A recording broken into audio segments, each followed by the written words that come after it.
Kongamano hili la masuala ya kodi na uwekezaji kwa mwaka 2025 limekusanyisha wadau mbalimbali wa masuala ya kodi, lakini pia uwekezaji. Kubwa ni kujadili changamoto na fursa zinazojitokeza katika masuala mbalimbali ya kikodi, na miongoni mwa changamoto ambazo zimeainishwa ni pamoja na kuangalia namna bora ya kuboresha mazingira ya ukusanyaji kodi, lakini kuangalia vyanzo vipya vya mapato na pia namna ambavyo utekelezaji wa kisheria unavyotumika katika swala hilo. Mfano, idadi ya walipa kodi hai waliosajiliwa badala ya kuongezeka imeshuka kutoka 3,336,777 mwaka 2021-22 hadi 2,182,146 mwaka 2024-25.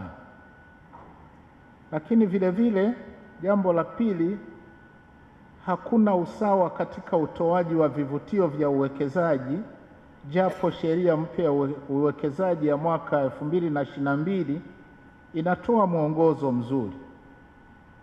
Lakini jambo la tatu, mifumo yetu ya fedha sio rafiki kwa wawekezaji wadogo na wakati, pamoja na uwepo wa riba kubwa na masharti magumu ya dhamana, yanaonesha hitaji kubwa la kufanya maboresho ya sera, sheria, kanuni na taratibu za uwekezaji na biashara ili kufikia viwango stahili vya ukusanyaji wa mapato ya ndani. Jumla ya miradi 901 ilisajiliwa kupitia kituo cha uwekezaji cha TIC. Kati ya miradi hiyo, miradi 321 ilikuwa ya Watanzania ambao ni sawa na 35.63%. Miradi 176 ilikuwa ya ubia kati ya Watanzania na wageni, yani 19.53%, na miradi 404 ilikuwa ya wawekezaji kutoka nje ambao ni sawa na 44.84%. Kongamano hili limejumuisha wadau mbalimbali wa sekta binafsi na serikali ambao wameainisha hatua zinazoweza kuchukuliwa ili kukabiliana na matatizo ya kodi. Tukiweza kuondoa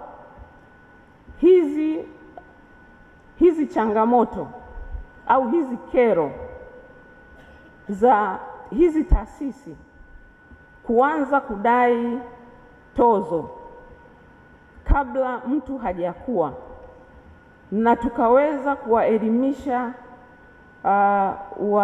wafanyabiashara namna ya kurasimisha na faida zilizoko kwenye kurasimisha. Mtu wakati mwingine amesupply mzigo, ameenda kukopa hela benki, alafu hajalipwa, serikali inakuja kuchukua VAT, inakuwa ni changamoto kweli kweli. Hii sasa kiraia, sisi hatuna tofauti na serikali, ni mkono mwingine wa serikali. Serikali inatoa elimu shule na sisi tunatoa elimu. Sasa kwa nini sisi tuonekane kama ni wadau ambao tunatakiwa kulipa kodi? Tukiweka mazingira mazuri ya sasa kiraia kwenye kodi, tutaongeza wigo wa rasilimali zinazotoka nje kuja kuingia kwenye mzunguko wetu wa kiuchumi. Kongamano hili limebebwa na kauli mbiu ya kuongeza ukuaji wa rasilimali za ndani, kustawisha fursa za wananchi. Sheila Mkumba, Azam News, Dar es Salaam.